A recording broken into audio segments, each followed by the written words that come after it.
There have been some big updates coming down the pipe from the Upland team. We're obviously just on the other side of the Rio de Janeiro launch and the collection release of all that fun stuff, so hopefully you all did fantastic for that.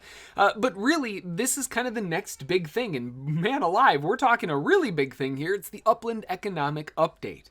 Hey there. John Henry here, SSFTG. Welcome to the video. If this is your first time on the channel, welcome my friend. I hope to earn your like and subscription today.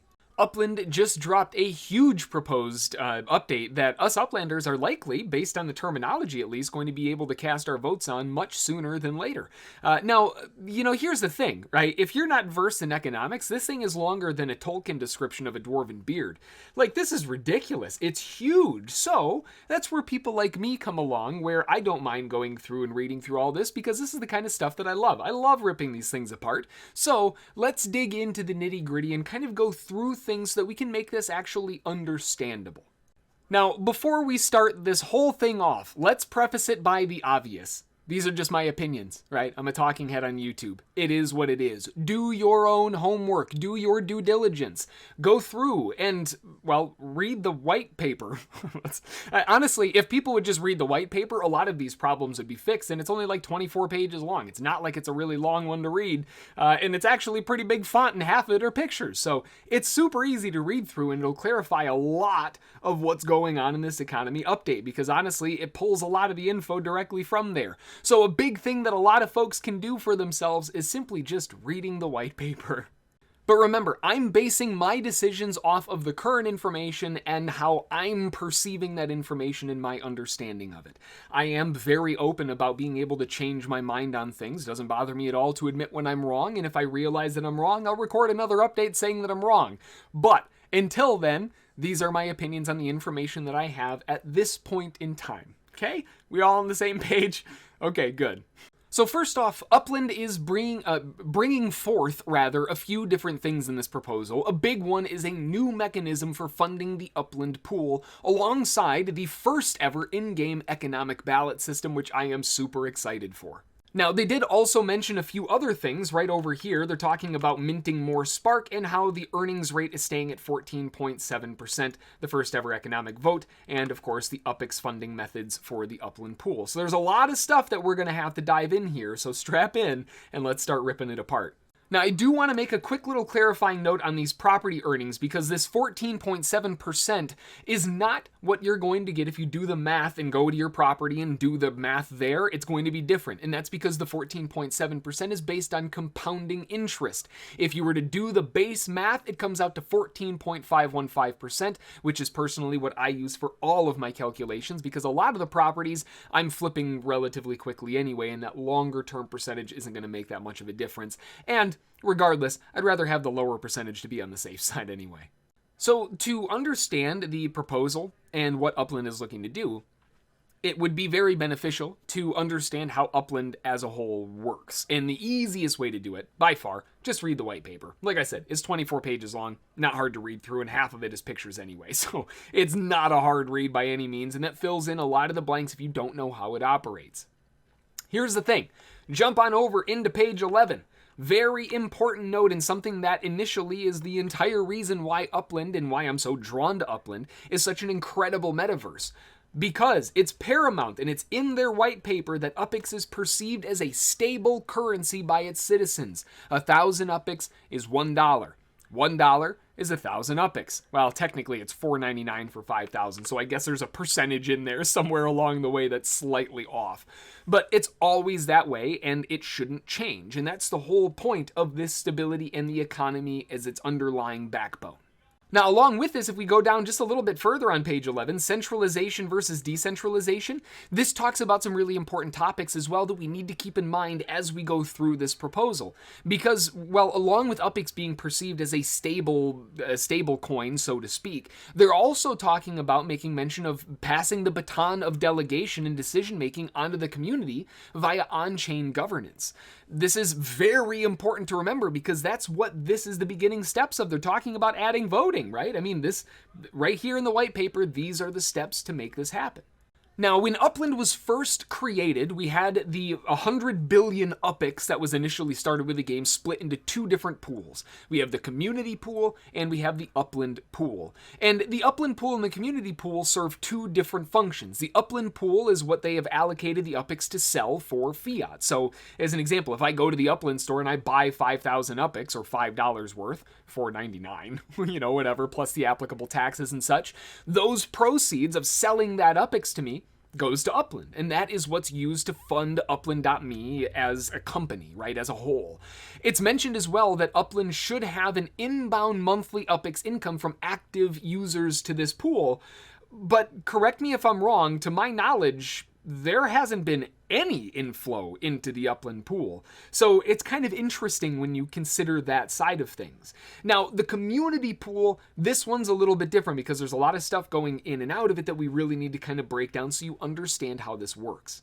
The Community Pool, just like the Upland Pool, received 50 billion UPIX to get going, and is a whole other beast. Like I said, there's a bunch of stuff going on with this one. And its entire purpose is used to sustain the Upland economy. That's the whole function of the Community Pool.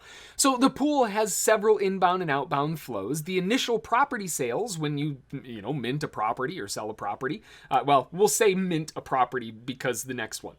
When you mint a property, that minting cost goes to the Community Pool.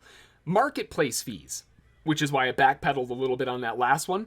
Marketplace fees for transactions, those go to the Community Pool. Weekly fixed and variable amounts of UPIX from their minting systems, right? We kind of talked about minting properties and all of that, and any other applicable fees that may be introduced into the game. We've got meta ventures and all of those things, so that's kind of where that falls in line. Basically, this is where the income goes for them, and it goes into the Community Pool.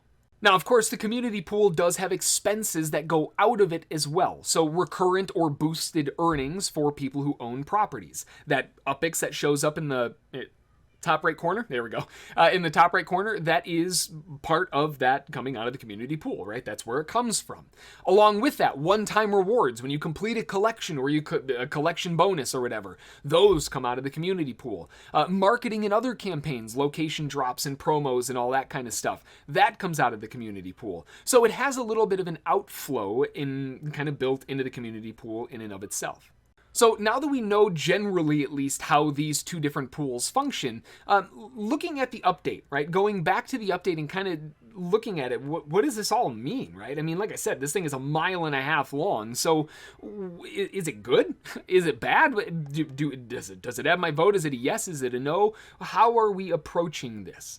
Now, before we can go in, we need to have all of the information as to why they may be doing this in the first place. And the easiest way to do it, and the beautiful thing about blockchain, is that we can track everything. That's the beautiful thing about it, right? So heading on over and looking at the EOS blockchain and looking at the Upland account, the whole Upland account, we can see that this is broken down into two different accounts. Here's the Community Pool. Here is the Play Upland Pool. Two different ones. But look at the values, right? 87.7 billion versus 6.7 billion. 6.7 billion in the Upland pool. That's how much UPIX is left to sell to people for USD to start, funding things going. Now, it's really interesting to see that disparity because the Community Pool is just going nuts. 87 billion is crazy. So in light of this information, no wonder they are starting to kind of throw this update out there because they're running out of UPIX to sell to people. Now, originally, the intended mechanism for the Upland pool was just to simply go and mint additional UPIX. And assuming that Upland stays true to their word of keeping UPIX to USD stable, 5,000 UPIX is $5, 1,000 UPIX is $1. Always. As long as they stay to that, then theoretically just minting more UPIX should be fine, right? But as Upland grows more and more and more, the next question becomes, well, is that scalable? Now, one of the first major concerns that immediately came to the top is, wait a minute, Upland wants to change it so the Community Pool is paying Upland to operate, so we're paying Upland to, whoa, pump the brakes. Like, what? That's not really the case. In fact, when we read into this a little bit more and kind of look at the actual numbers, we can understand it's not that Upland's running out of money. Actually, it's quite the opposite. Upland is running out of UPIX to sell to people because people are buying it so aggressively. That is an incredibly bullish indication. However, when we look at the community UPX pool sitting at 87 billion, we have to ask ourselves, is it really necessary to add another 50 billion, 10 billion, 100 billion, however much UPX they want to add to the pool? Is that necessary, or is there enough here to continue operations without all of that? I mean, if we really observe the Upland economy and the UPX economy as a whole, does it really need that extra UPX to be minted into it? And I mean, sure, Upland could simply just go about business, dust their hands off, brush it off, mint another 100 billion, whatever, call it a day because it's always going to be worth $1, assuming that they stick to that, and go from there, right? But here's the thing. Right, the goal of Upland, the long-term objective, is to be a decentralized metaverse platform. Having to rely on Big Papa Upland to add more UPX to the system seems a bit dated, to put it nicely. If the true goal of Upland is to create a metaverse that is based entirely on decentralization, where the users own and control what's going on and how it happens, then the fact that we're seeing governance capabilities being added to Upland is a massive and incredible first step forward to make that happen. But there's a lot of stuff that's going to go along with that when we start analyzing things that are probably going to be good to vote on.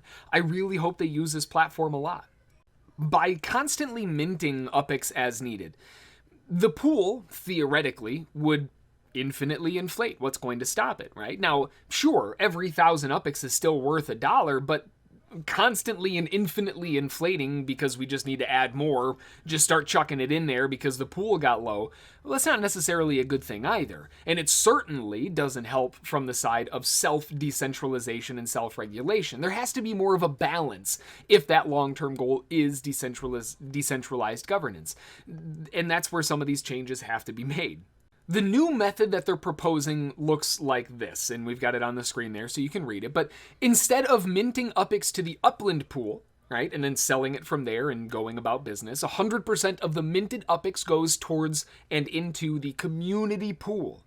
Keep in mind that this would only occur when monetary expansion is necessary. So it's not like it's every single time over and over again. It's only happening when necessary, when expansion is going on, like if the community pool hits certain thresholds. They didn't talk about what those thresholds are. I would be curious to hear more information about what those thresholds are, if they have an idea as to where those are going to be set in stone at, if they are. But aside from that, it looks like it's going to be based on some kind of thresholds when those trigger. Under this type of model, the community pool would effectively be running all of Upland and its operations, right? That's where it would come from. The community actions, Upland as a whole, all of it coming right out of the community pool. And that's where everybody hit the brakes. They're like, whoa, wait a minute. No. Pump the brakes. That's not what I like.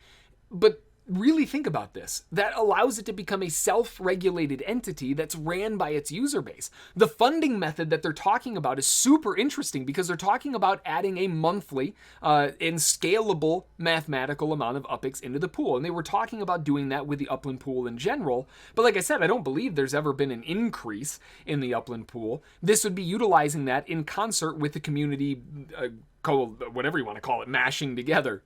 Now, the funding method that Upland's talking about is done and kind of outlined over here, where they go through and every single month the Upland team reviews the blockchain records and they go through the user counts and they see what the users are doing.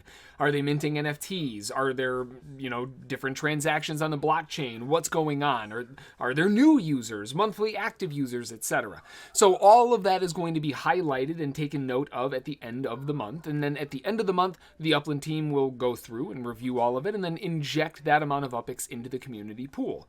So along with the calculation being used to get a constant inflow just based on the actual economy rather than on Upland pulling the trigger for us, this is something that allows the Upland economy to continue growing without having to wait for the hand-holding of the larger company to hit the OK button.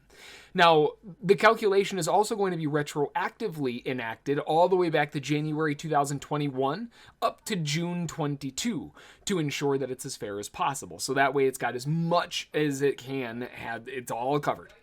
To vote on this, Upland's going to be adding a new in-app voting system and the first proposal of everything really to kind of get things rolling.